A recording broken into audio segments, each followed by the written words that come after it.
Welcome back, fam. Today we're looking at Ghostbusters from 1984, directed by Ivan Reitman, written by Dan Aykroyd, Harold Ramis. Of course, it stars Harold Ramis, Rick Moranis, Bill Murray, Dan Aykroyd, Sigourney Weaver, Annie Potts. Fantastic movie. I don't know anybody who doesn't like this movie. This is the 1985 RCA Columbia Pictures home video release. One of the ones that has the matching sides. As we can see here with its sequel, the fonts match on that side. On this side, they have their own individual style. Now, the film was originally in 1984. The box art down here says artwork and design 1985 RCA, but then the tape itself actually says artwork and design 1987. So I'm not sure what's up there. That happens though. Sometimes I've seen that with some of the Halloween movies. Like the outer case will have one design. The tape on the inside will have another date from a different time period. Color PG, 105 minutes. I really like these old RCA Columbia ones. I love how they match, as we've talked about every single time we deal with one of these. UPC there on the side. Fantastic movie. I think it still holds up. The visual effects were fantastic. Richard Edlund, of course, did the visual effects for this film. He did a lot of great stuff, a lot of great work in the 80s. And he did visual effects for, just a ton of stuff in the 70s and 80s.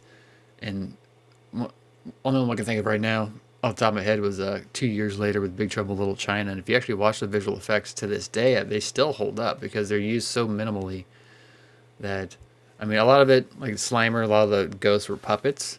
So they were practical effects, and they were just kind of like teased up a little bit with, digital, if you'd call it, or computer graphics at the time. Of course, highly quotable, fantastic movie, so many great performances. I think Rick Moranis is hilarious in it. I really like this edition. I got this one along with the sequel off of eBay here recently the past couple months, and it came with a little Ecto-1 Hot Wheels car that I gave to my kid, which I talked about in the haul video with these.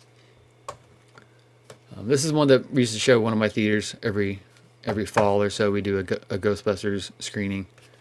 The second one didn't have as much love as the first one, of course. The sequels hardly ever do, but I still like the sequel for what it's worth. What's interesting is something I never noticed, since it's been a while since I watched this, but it was pointed out on a podcast show I watched called Hollywood Babylon with Ralph Garman, Kevin Smith, was they do this segment called, I'll just say it, shit that should not be. They talk about movie mistakes or questionable things in movies. And toward the end of the film, there's actually one quick shot of a bunch of people, like a bunch of New Yorkers, like reaction shots of New Yorkers, and Ron Jeremy, the adult film actor, was actually one of them. So that's kind of interesting. He just pops up in this movie for no reason. It's a classic movie. This is one that my daughter grew up watching. She has the 1 and 2, but she has the black clamshell versions from the 90s, I think. Actually, I don't know if I got those for her or where they came from, but she has this at her house on VHS.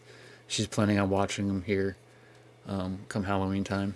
You probably won't see this video for almost 6, 7, 8, 9 months after I record it. But right now it is September of 2022, so I don't even know when you're going to see this. But iconic image there, of course. You can take off, kind of like the Batman we talked about before, you can take off any information, you just show that and people know what it is. Love this movie. I love the cartoon, both different versions of the cartoon called the Ghostbusters, both the Ghostbusters and the real Ghostbusters. I still have not seen the newest one. I didn't see the 2016 all-female cast one. I didn't see the Ghostbusters Afterlife, directed by Ivan Reitman's son, Jason Reitman. But I'm sure one day I will, since it's got Paul Rudd in it. Nevertheless, a cool version. Like I said, these RCA Columbia Pictures ones, I just adore collecting. I like collecting anything that matches, serialized, and or whatever you want to call it. What do you guys think of this movie? As big fans of it as I am? Do you like the sequels? Did you like the female remake? Did you like the newest one? As always, leave your stories below. Like, comment, share, subscribe, and I'll see you in the next one.